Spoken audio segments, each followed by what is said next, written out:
So we all know that how machine learning and AI has revolutionized quantitative research, especially the availability of like big data and evolution in machine learning has actually helped us like look into like new interesting like associations and patterns, even causality. But the qualitative research has been like relatively untouched, primarily because qualitative research requires researchers' time and attention for careful coding, analysis, and interpretation.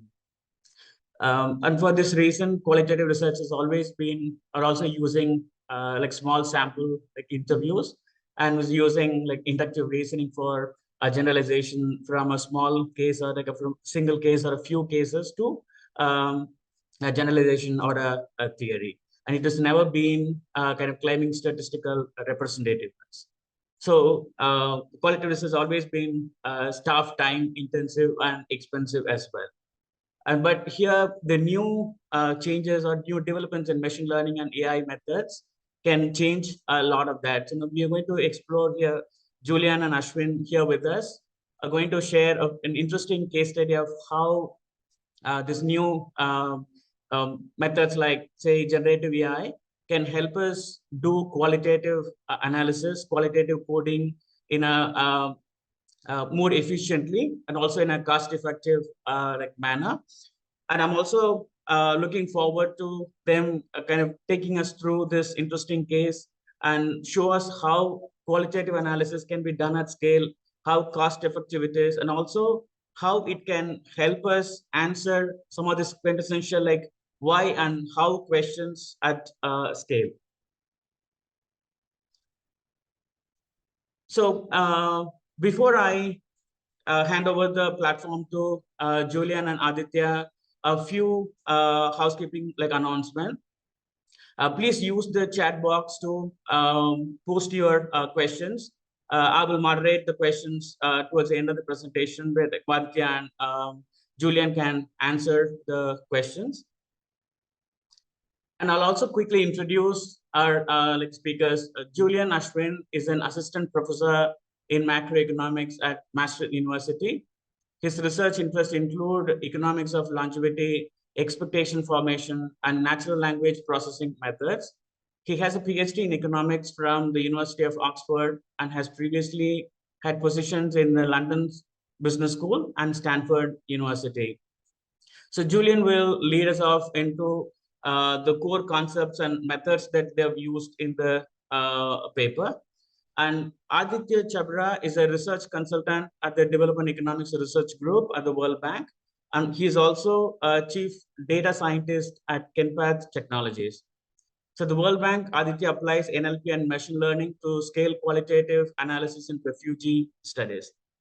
So Aditya has a master's in economics from Delhi School, and Aditya will show us the hands-on, especially how the machine learning methods are being designed and applied. So now I'll hand it over to Julian to take us through the concepts. Over to you, Julian. All right, thanks for the great introduction, Francis. I'm just going to share my screen now. So hopefully everybody can see my slides now. Are we good? Yeah. Okay, great. Yeah, well, thanks again for the introduction. It's great to be here. It's great to see so many people attending online as well. So I'm going to talk a little bit about a method that Aditya and I and some co-authors have developed over the last couple of years. Well, what we're trying to do, as Francis said, is find a way to use natural language processing methods to scale up interpretive qualitative analysis. So we want to take the advantages you get from that small scale, close reading, nuanced interpretation that qualitative work gives you, and then leverage NLP to help us give us the advantages of quantitative work. So being able to work with large representative samples, look for statistical significance, that kind of stuff. So yeah, this is work together with Aditya and others at the World Bank, as well as colleagues at Qual Analytics. So as I briefly said earlier, so the motivation here is that both qualitative and quantitative methods, which have been used in social science and wider, both have their strengths and their weaknesses. So qualitative work we typically think of as having strengths of being interpretive, nuanced, and complex. You can base your analysis on a really close expert reading of the text. You can bring in all of the contextual knowledge you have and get some really interpretable results. However, the well-documented weakness here is that you're inevitably working with small and unrepresentative samples. Not only is it really expensive to read hundreds and thousands of documents, it's also not really possible for a person to kind of be able to, at the same time in their mind, have these vast corpora of documents in their mind in order to make these comparisons. Quantitative work, on the other hand, deals with this weakness by using large and representative samples, and we have a whole literature of statistics around when we can say what with what degree of confidence in quantitative work. However, there's a weakness in quantitative work that it can often hide important complexity and nuance. There could be, for some questions, for some research questions, there could be really great quantitative variables out there for us, but for others, those might not be available. So what our approach tries to do is use NLP to scale up that small qualitative work, which has those advantages of nuance and complexity and context awareness, and then scale that up to larger representative samples. And we call our approach iQual, and there's a Python package that Aditya will talk you through later on today, which we would be delighted for you to use. We'd like you to share our work and of course, cite it and apply it in your own work. So we're going to develop this method, and we're going to test it, and we're going to show you when and how, in our context, it adds value over just standard qualitative work and other quantitative methods. And the application I'm going to go through here is going to be interviews with Rohingya refugees and their Bangladeshi hosts in Cox's Bazar, Bangladesh, around their aspirations for their eldest child. And I'll talk a bit more about that in a second.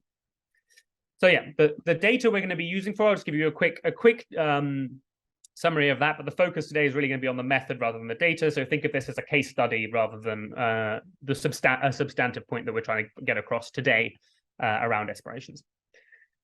So we've got Rohingya refugees, as many of you will know, in the Cox's Bazar camp in Bangladesh, and we also sampled the local Bangladeshi residents. So in 2019, we ran a baseline survey, which asked all sorts of usual questions there around their household finances, education, age, gender, experience of trauma, all those sorts of things. And that was a standard quantitative questionnaire. So kind of asking questions yes or no, or from a series of choices, or asking to give a number. So standard quantitative questions.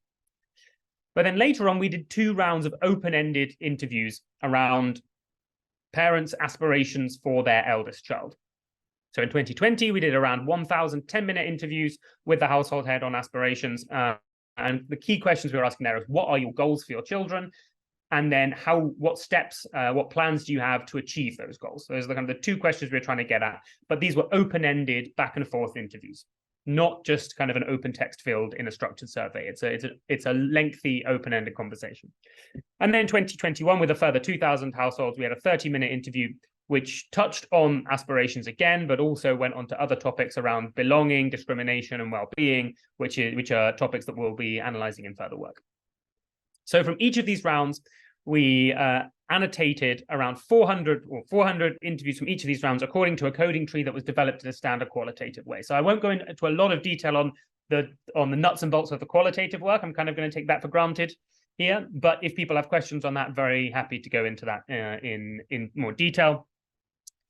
But the short of it is we kind of use standard qualitative methods. We develop a coding tree, and then we annotate these interviews in the way that you would if you're doing small-scale qualitative work. So on the topic itself around aspirations for eldest child, there's a large literature in economics around aspirations, but this is largely focused on what Agnes Callard, who's a philosopher, calls ambition rather than aspiration. So we draw a distinction here between ambition, which are the material goals you want to achieve. So I want my child to have an undergraduate degree. I want them to earn this much. I want them to get married, kind of concrete material goals, versus aspirations, which are more transformative goals, more value-based, more moral. So that might be something like, I want my child to be a good person. I want them to be pious, something like that. And then thirdly, there's an important idea of capacity to aspire especially in the anthropology literature, which we call navigational capacity. And that is the capacity of individuals to both conceptualize and know what they need to do in order to navigate their way to that goal. So it's not necessarily just having the resource to that, but knowing how to apply the resources you have in order to reach that goal. So these 3 different aspects of aspirations, are clearly different, and if they are salient for policy, they could be very important. So we think that these sorts of particularly aspirations and navigational capacity are going to be very difficult to get at these issues with a quantitative structured survey. So that's why we're using open-ended interviews here to try and get at these kind of more nuanced concepts than the ambition, which is much more concrete and material. Here are just a couple of examples to set us up. So if someone has low education ambition, that might be something like, I will teach my son up to 10th class, whereas high ambition would be to study to get a job in administration. On the aspiration side here, so you can see a secular aspiration here is they will become well-behaved, good human beings. So I was talking about that's more value-based. Or religious aspirations, I don't want my son to work, I want him to become a religious cleric, for example, then. But again, yeah, happy to go more into more details on the qualitative side of this, but I want to focus on our method, which is using natural language processing to scale up this qual stuff into a large sample. So the essence of our approach is really quite simple. Based on that close reading of a small subset, we develop a qualitative coding tree, as you would with standard qual work. Then we annotate a subset of the documents according to this coding tree, again, as you often would in standard qualitative work. But then we train supervised natural language processing models on these annotated documents. And using those models, we then predict the codes for the rest of the documents. So this means we can actually work with 3,000 interviews in our case, and there's no reason why it has to be limited at 3,000. It could be much higher, even though we've only annotated a subset of those. So Aditya will talk more about the details of the models here, but I think the important point that we want to emphasize from our package is that we're agnostic as to exactly the type of model that's going to work best for a particular context, or the type of text representation that's going to work best for a particular concept. So what we're going to use is we're going to use some representation of the text, and some which has been annotated, and then we're going to train some model on that text representation. And by text representation, I mean converting those words into numbers so we can put them into a model. And then we're going to train those classification models. And so, yeah, Aditya will go through this more detail, but there are many different text ways you can turn words into numbers in the NLP literature. The most simple would just be to use counts of all the different words in the vocabulary, but you can also use word embeddings. We also test whether different translations of the transcripts work better. You can also include sentiment measures, topics, anything else you want. You can include as a text representation. And then on the classifier model here, we cross-validate across a range of different models, including logistic regressions, random forests, stochastic gradient descent. We also try neural networks, that kind of thing. But then, yeah, the important point is we're not saying that we have the best model for all contexts or the best text representation for each context. We're going to let the data choose which model and which text representation works best for each of the codes in that particular context. And that's what our package, one of the things our package does that Aditya will go through. So once we've got these annotations for both our human annotated set and for our machine annotated set, we can then aggregate these up to the interview level and do some substantive analysis. But importantly, we're also going to look at the uncertainty. We can look at, for the interviews where we have the human annotations, we can quantify the errors that our models make, because inevitably these are models, this is a prediction exercise, it won't be perfect, there will be some mistakes, but we can quantify those errors, and we can see how big they are going to be important, but even more importantly, we can check whether we're introducing any biases into the process by our use of NLP. And that's going to be particularly important later on if we start talking later in the discussion about large language models. We really need to be careful, and we need to think a lot about bias when we're using NLP in these contexts. So yeah, Aditya will go through this in more detail, but you can see here's an example of the different models that are chosen across these different codes that we've annotated.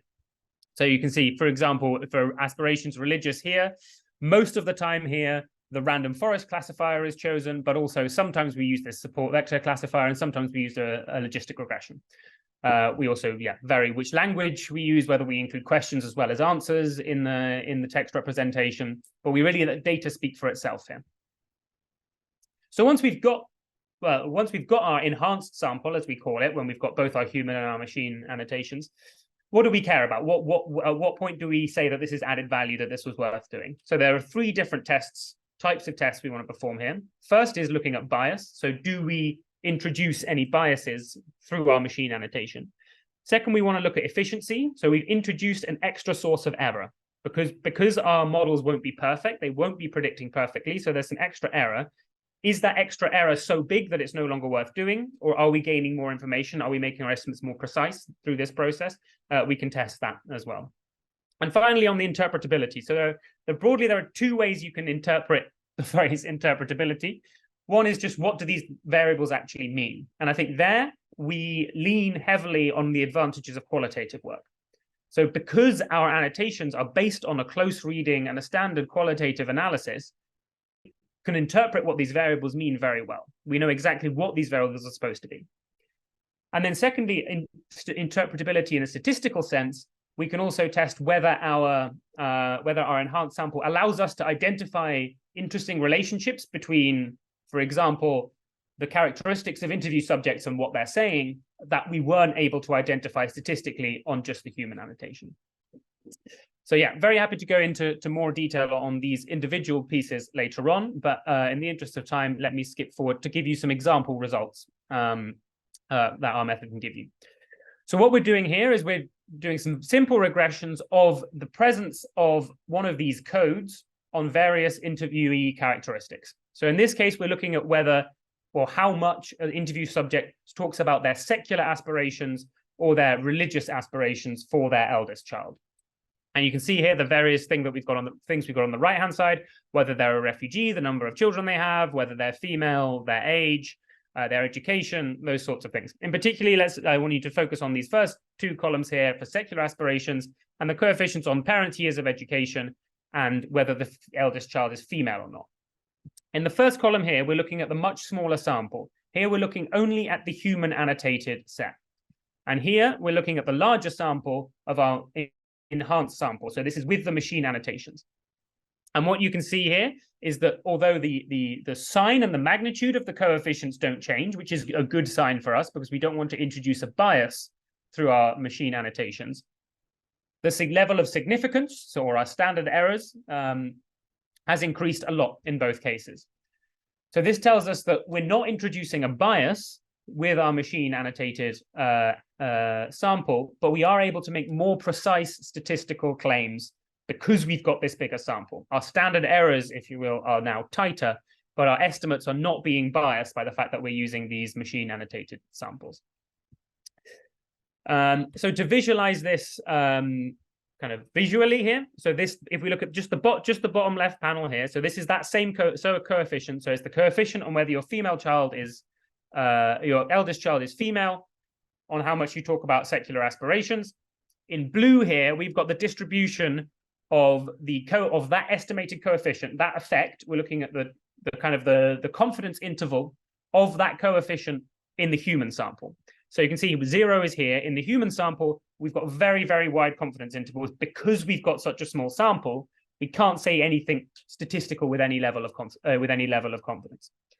But in red there, you can see we've got the enhanced sample. So that's when we add in the machine annotated sample. And you can see the middle of that distribution is roughly in the same space. And that's what I mean by we're not adding any bias here. And that's really important. Well, the mean of that distribution is going to be roughly the same. But that distribution is so much tighter because we've added all of these extra observations. So that's really what our approach can do for you. It can take all those advantages of qualitative work and then scale them up to a bigger sample, which then gives you that larger sample to be able to say things with a degree of confidence, in a statistical sense of the word confidence, that you would never have been able to do if you had to annotate all of them manually or only had the resources to annotate them manually. So just to note, in our paper, which I'm happy to send a link around to later, we also do a kind of cost-benefit analysis exercise where we say, okay, this is how much it costs to annotate, this is how much it costs to conduct an interview. For these different levels of budget, how many should you annotate by hand versus machine? And we find that for most, if you've got a limited budget, you should in all of the scenarios we go through, you should hand annotate a subset and then machine annotate the rest. But yeah, all the details of that are in the paper. So to wrap up before I pass on to Aditya, so I think our contribution here is we're showing how you can use traditional qualitative analysis on a subsample to give you those high quality gold standard annotations, and then use NLP to predict the annotations on a larger sample. That's our method in 2 sentences. So the advantages here are that we've got this interpretive, nuanced human reading, the structure of which comes from the data. So we've got our expert reading of the data. We're not kind of guiding participants with structured questionnaires or something like that. And we're not kind of bringing our preconceptions. We're reading from what's really down there on the page. That specialized coding process gives us a training set that's ideally suited to our question. And even though that training set is really quite small, it's only a few hundred interviews, the signals are really strong because we've annotated it to exactly asking the question that we want the answer to. And what's more, the interpretability of what do these different measures mean, that's built in for free because we kind of came up with these different annotations with these different metrics through that interpretive nuanced reading. There are some drawbacks, in particular through this enhanced sample enhancement with the machine annotations. We are introducing inevitably some extra measurement error. But on that point, we can quantify that error. We can test whether it's biased and those sorts of things. So we can go a long way towards mitigating that drawback. But then another drawback is that more generally, a drawback with qualitative analysis is it's not necessarily sure what the units of these qualitative annotations are. This isn't a problem with the enhancing process. This is just a problem with qualitative work in itself. You can say, okay, this person talks a lot about marriage and this person doesn't talk a lot about marriage. But to convert that into something like their probability of getting married is X% higher, or to convert that into something like a dollar value, for example, is very different. It's difficult. It's unclear how to do that. And that's just generally a problem with qualitative work. We'll touch on this briefly in the discussion later, I think, but can we use large language models to do this same thing? So we've actually tested this, and this is some ongoing future work, but just a sneak preview here, where we use this same data set, and rather than using our human annotations and training models on it and predicting that way, we just ask various different large language models to annotate the data for us. So what we're looking at here is this is just out of sample performance. So this is basically just how well do the models do at predicting given the human annotations we have. And the green squares here, or diamonds here, are our approach, iQual, which is not directly using a large language model. It's training a model kind of from scratch for each annotation. And we can see how well those perform. And then in the red and pink dots here are ChatGPT, and then two versions of the Llama LLM, which is Meta's publicly open source, or not open source, publicly available LLM. And you can see across almost all of these annotations, I think there's one exception down here, our iQual method does better in terms of predicting the human annotations than any of these LLMs do. So that's one reason why you should use our approach rather than using an LLM. But perhaps even more important than this is that we're finding that we don't have finished results on this, but we're finding that large language models introduce, in these prediction errors that they make, they introduce a lot more bias than our supervised kind of training from scratch models do. And by that I might mean that, for example, for religious aspirations, they systematically overpredict that for one group and not for another group. So they might systematically overpredict religious aspirations for refugees, say, and not for hosts. So if you use ChatGPT to annotate your data, you could find, oh, look, refugees are so much more religious than hosts. But in fact, that might not be the case. It might just be that there are some systematic prediction errors that ChatGPT is making for whatever reason. And without the human annotations, without annotating it yourself, you're never going to be able to identify that bias. We're not sure exactly why large language models are making these systematic errors. It could be just because of the biases of the data they're trained on. They're, of course, trained on all of the data on the internet, rather than here, we're training models specifically on transcripts or from our context about our research question. So it's much more specific. But it could also be because large language models are kind of trained in all sorts of different ways to avoid saying controversial things from a kind of PR perspective. That could also be introducing bias. But that's something we're looking into in further work. So to wrap up, and then I'll hand over. So hopefully we've kind of started to persuade you here that natural language processing does have some promising application to bridge that gap between qualitative work and the quantitative work in social sciences. So we've looked here at an application to aspirations for eldest children, but as I'm sure you guys can see that this method has got very general applications of expanding human coding in all sorts of different fields to larger samples. And as I mentioned earlier, we do some kind of cost-benefit analysis of how many should we annotate. So in our context, and this is of course context specific, in a different data set with different coding tree, this might be different. But in our context, even if only around 400 documents are annotated, we get pretty good. We get most of the advantages of this sample enhancement. We've looked here again at navigational capacity and aspirations across household, but in future work, we'll expand that to looking at well-being and the sense of belonging and discrimination and questions like that. Because we've also got interview transcripts on there. So Aditya, I'll hand over to Aditya now, and he'll talk you through the Python package that we've got available. You see the link there, but we'll also share that afterwards, where you can implement this methodology yourself. So I'll hand over now, unless there are Julian, like clarification or questions on now. I'm happy to take those now before we hand over. Yeah, Julian, maybe we could take a couple of questions before Aditya could take us through the hands-on. Yeah, let me begin with a quick question on the final findings. Say in a typical like say mixed methods like research, we would have appended our quantitative work with like a qualitative evaluation that would have looked into like a few like interviews cases.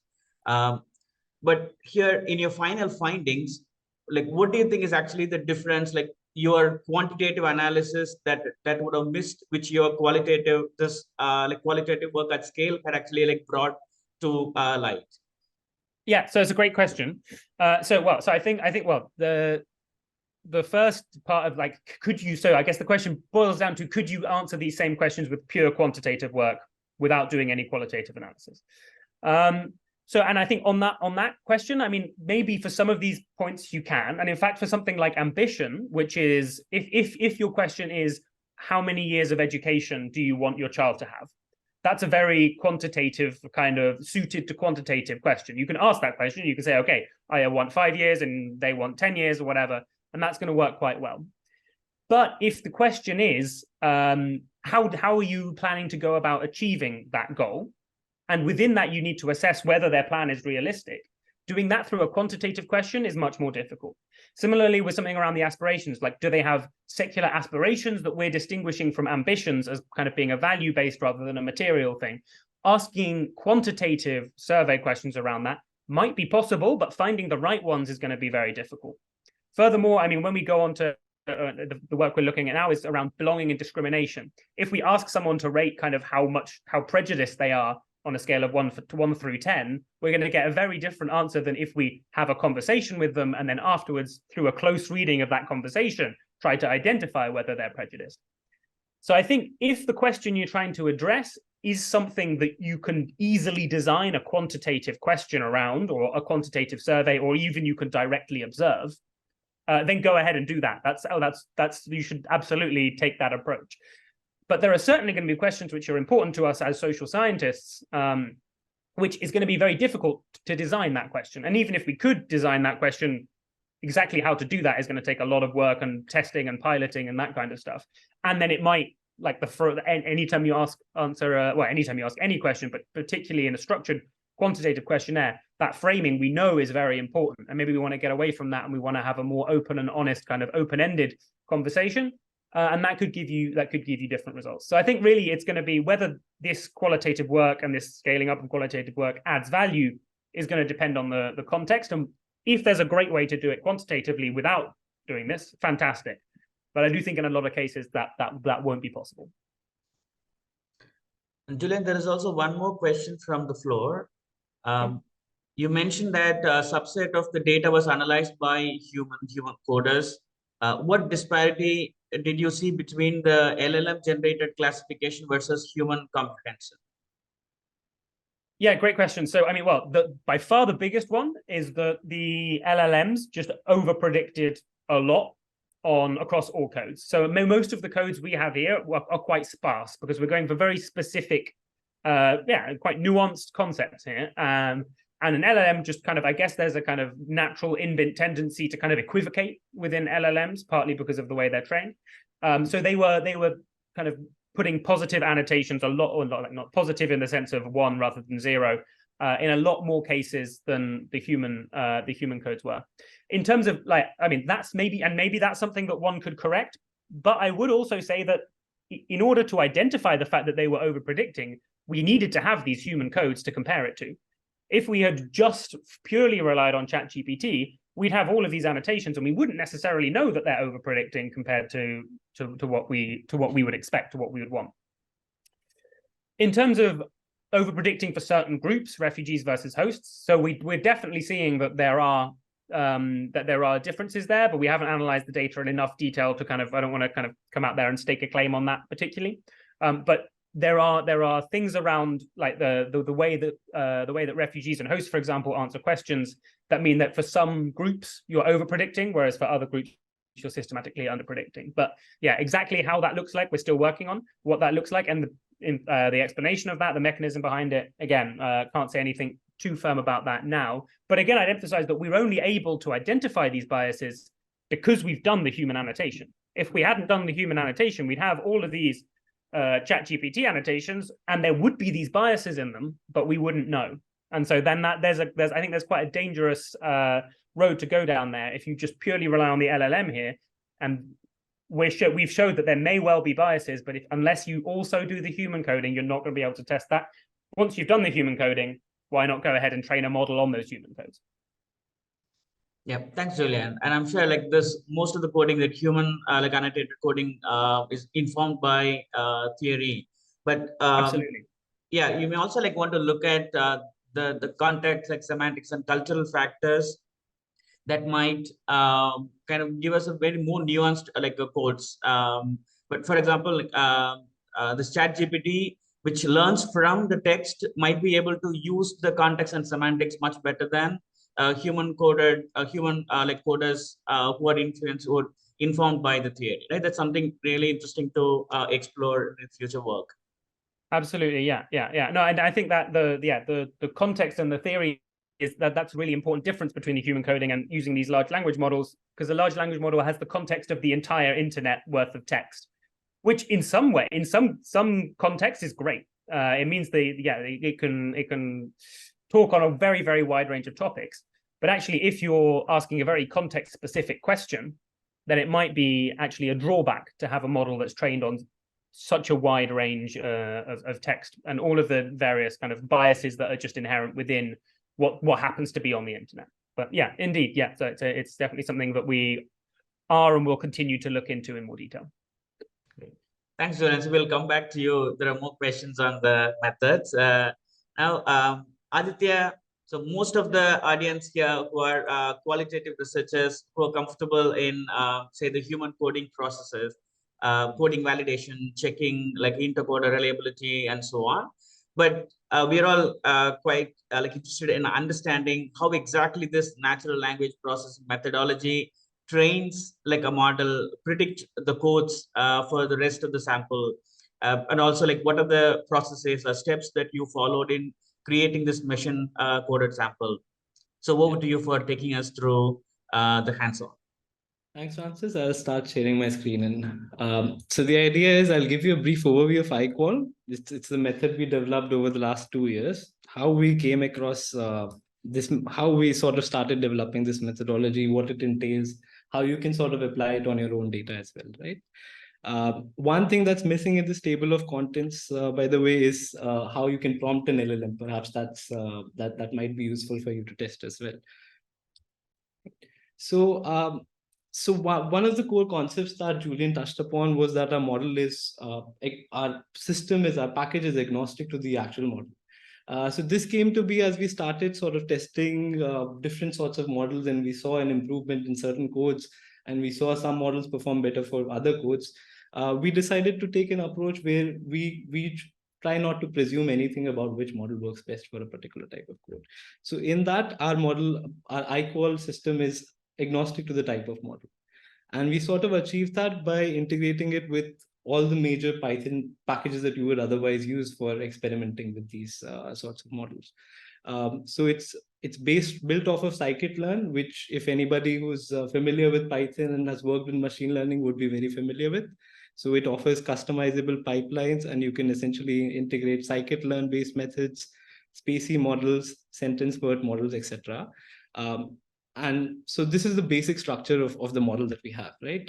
Essentially, only 2 of these layers of the 4 layers that you see are necessary, but the rest are optional. So like Julian mentioned, we have a text vectorization layer. Whenever you're working with text, you'd first transform that text into some sort of numerical representation that a computer can understand.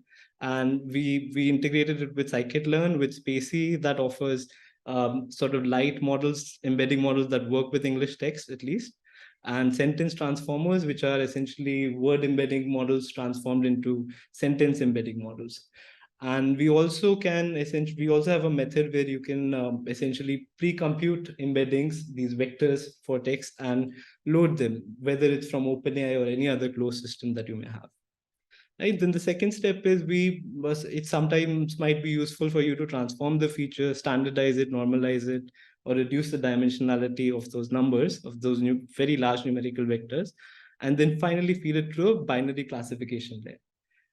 So the classification layer is also built off of scikit-learn, where you can essentially use a logistic regression, a random forest, or a small neural network, such as the multi-layer perceptron. And finally, we have a probability calibration threshold. So this is quite relevant especially in terms of the context that Julian mentioned, where ChatGPT is always over predicting for a certain code.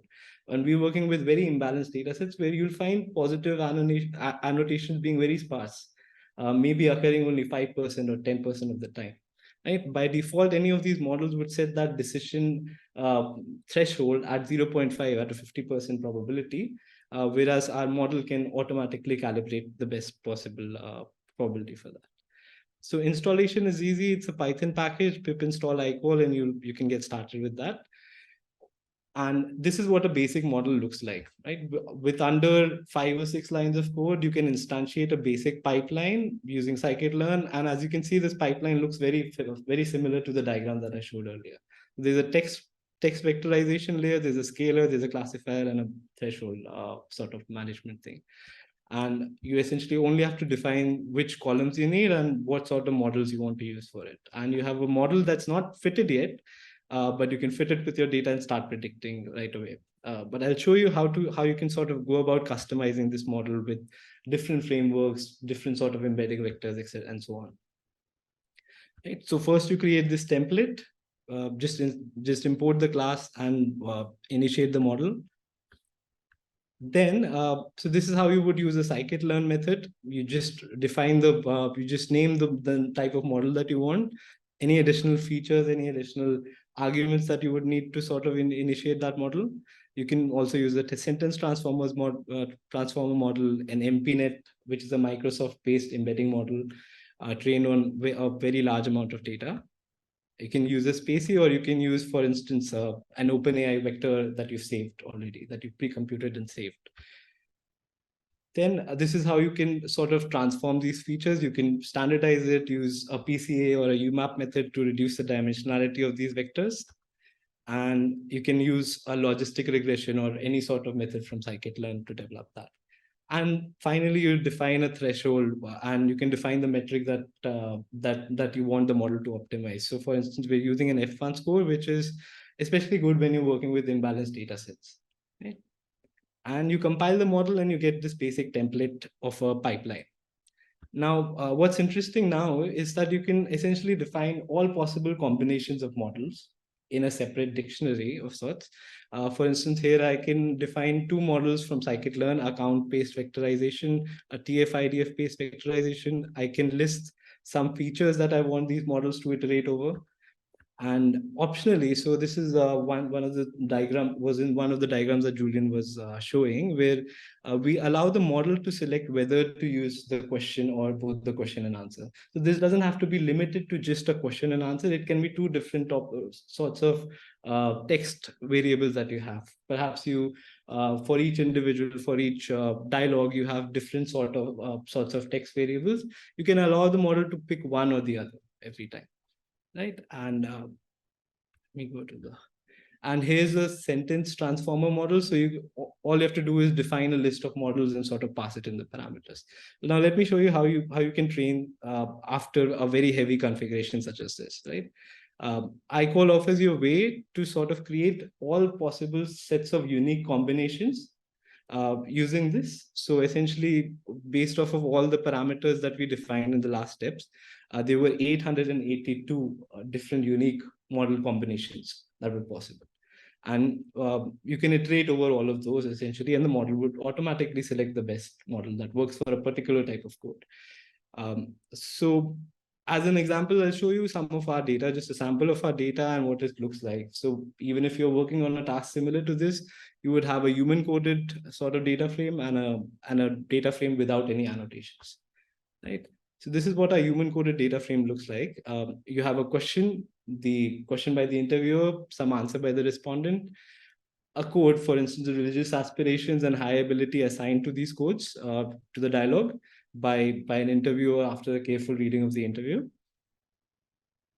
And then you have an unannotated data set which just contains the text data, right? Standard practice is to split it into a training and a test split so that you can sort of measure performance later. And what we do after that is we cross-validate over all possible combinations, or you can select a subset of the combinations in the last step. You have a bunch of features here. You can decide essentially how many times do you want the model to split this training data and sort of do an average of performance over all of these different configurations. But the interesting thing is finally what you get afterwards is that the model automatically selects the best possible method for this, for a particular type of code. So after that training is complete, as you can see, it decided to drop the question, and it decided to keep a 0.32 as opposed to a 0.5 probability threshold. And it can automatically select the threshold for this sort of imbalanced data, automatically select the classification layer, which columns to use and which models to use for the text vectorization part. Right? Prediction is simple. If you're familiar with scikit-learn, it's just very similar to those pipelines where you just call a predict function and you can predict, and also you can get the probabilities for any particular type of dialogue if that's what that sort of detail is what you want. And you can also score these values. As you can see, I think in the last step, we saw about a 49%, 0.49 was the average F1 score for the training data. And our model comes quite close, even in terms of outsample. It gets you a 0.47.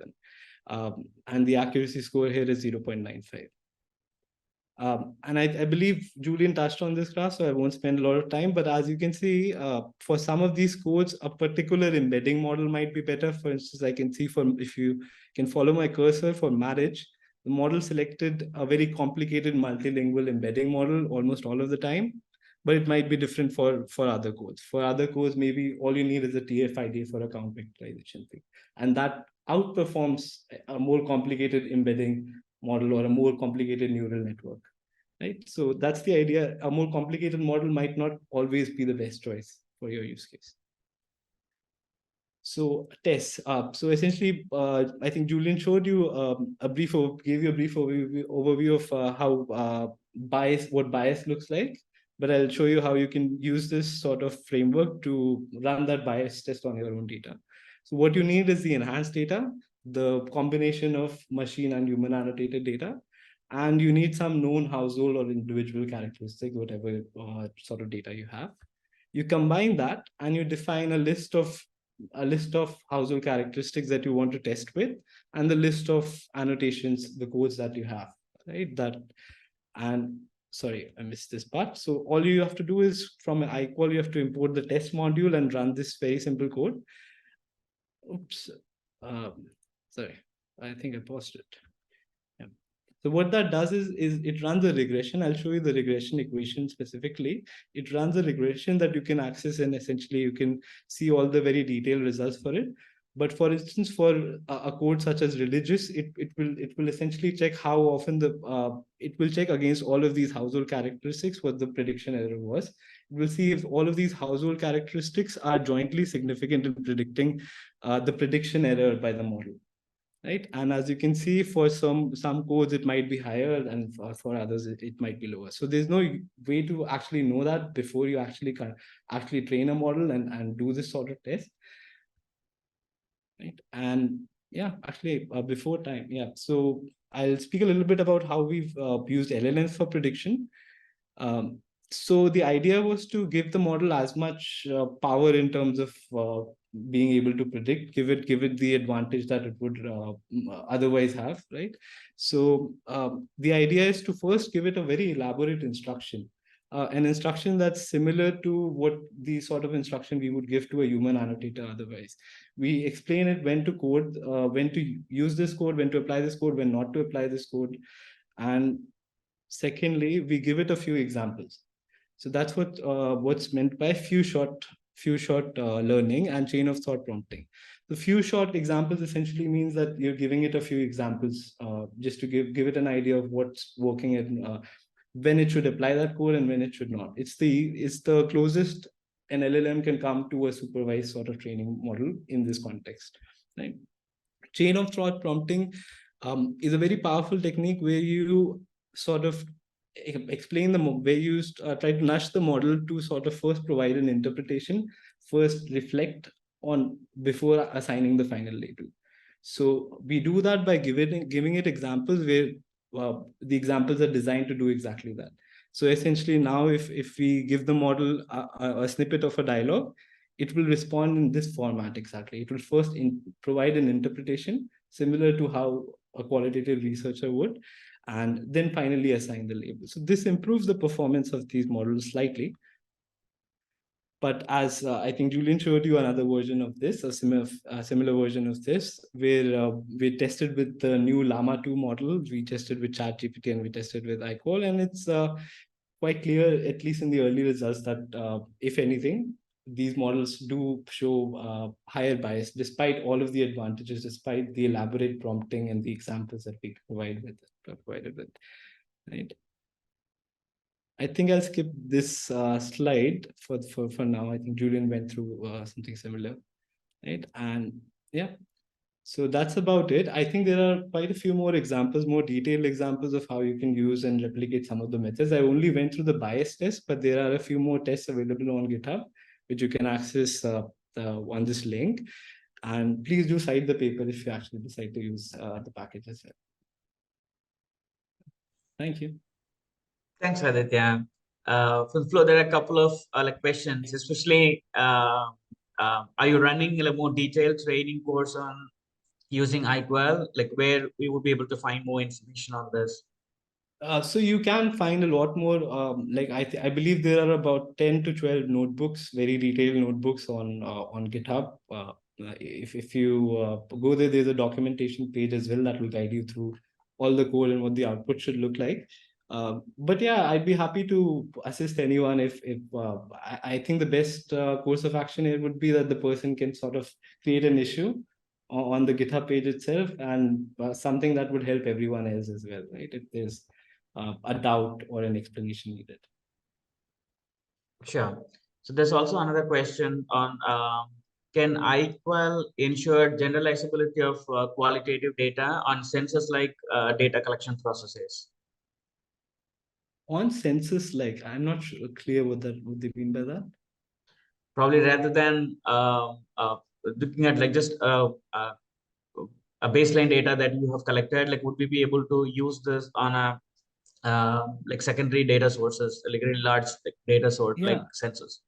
Yeah, definitely. In fact, as long as the data is in a text format, I think you should be able to use it. And as long as you have some prior codes for it, it can work like any other classification model, where you can sort of very quickly iterate over different types of classification models. So we developed this because we found it difficult to sort of integrate with. There was nothing available that you can use to integrate all of these different new methods into one sort of method. Right? So in that sense, as long as you have text data, you can definitely integrate this as a general purpose classification model as well.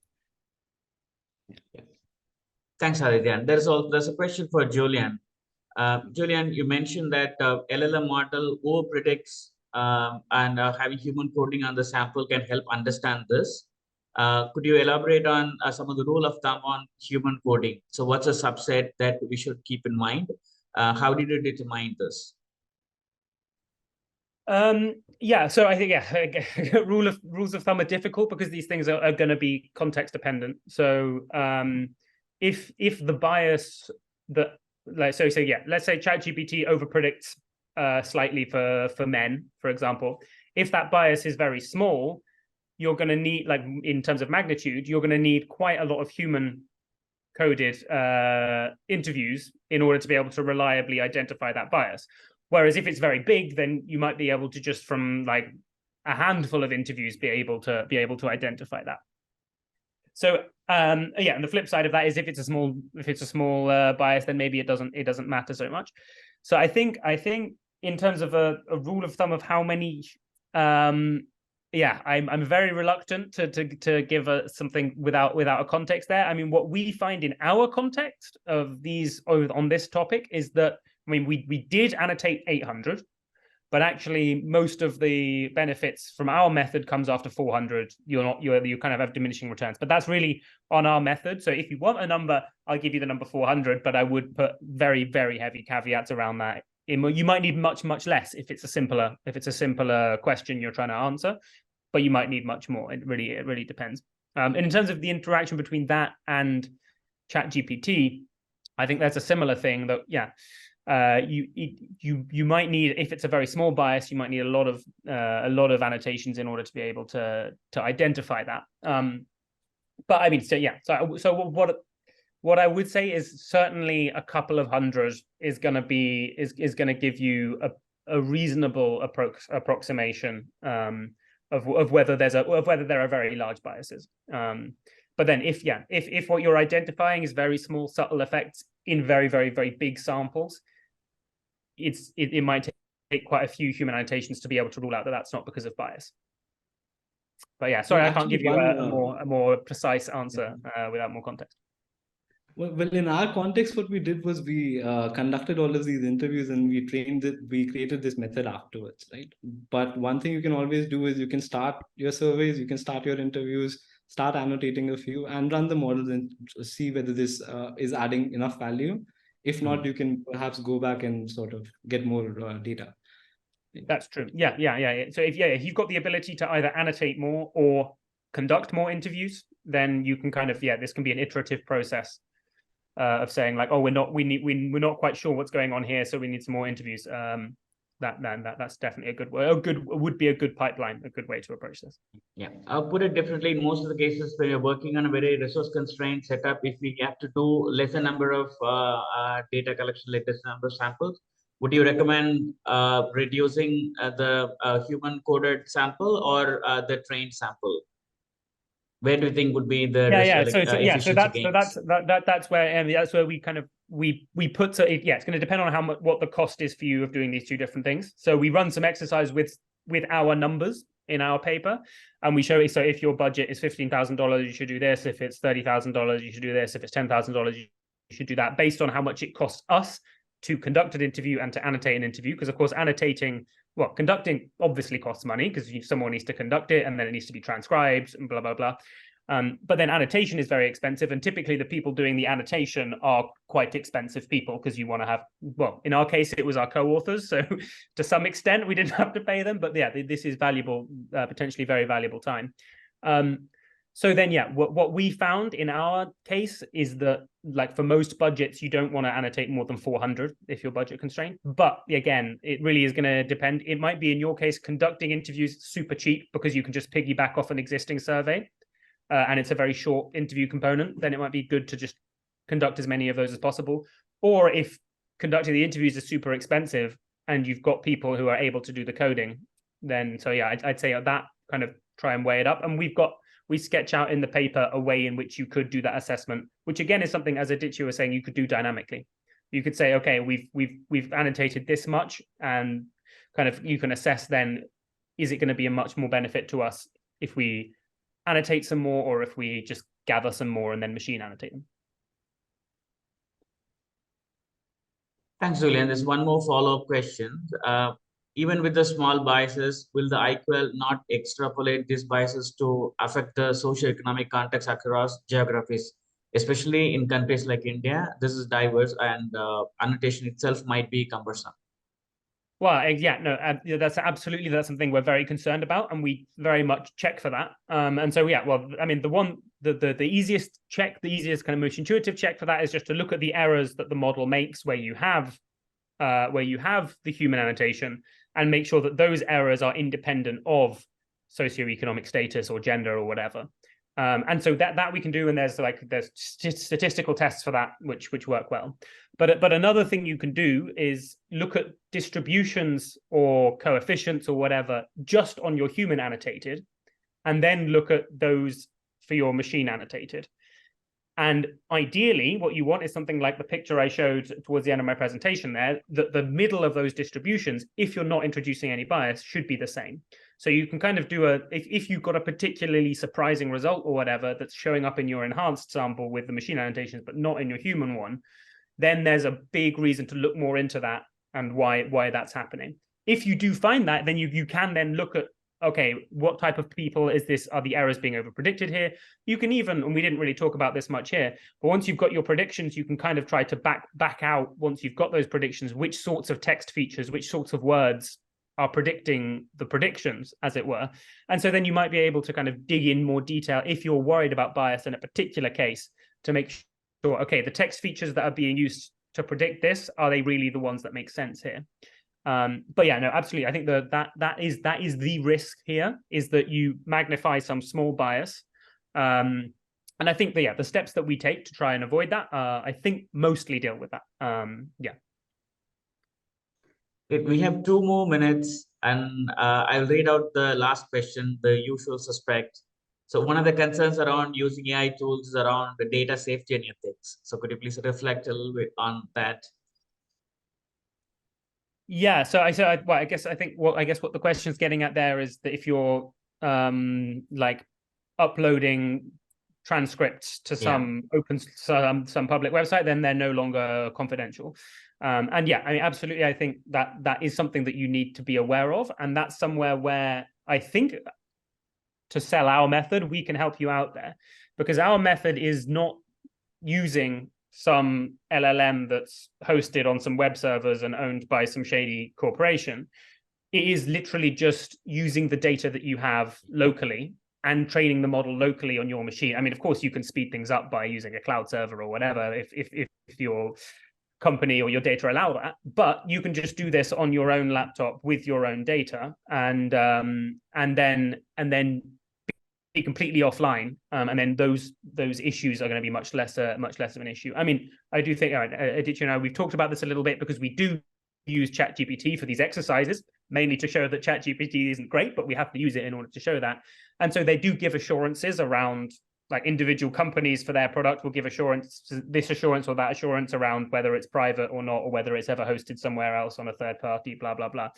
So those, I guess, you have to take case by case. But if you have very hard rules or very strong morals around, I never want this uploaded anywhere, then you can use our approach. You can just install our package, unplug your Ethernet cable, turn off your Wi-Fi, and just run it like that. And then you're not relying, there's no risk of kind of data leakage or anything like that.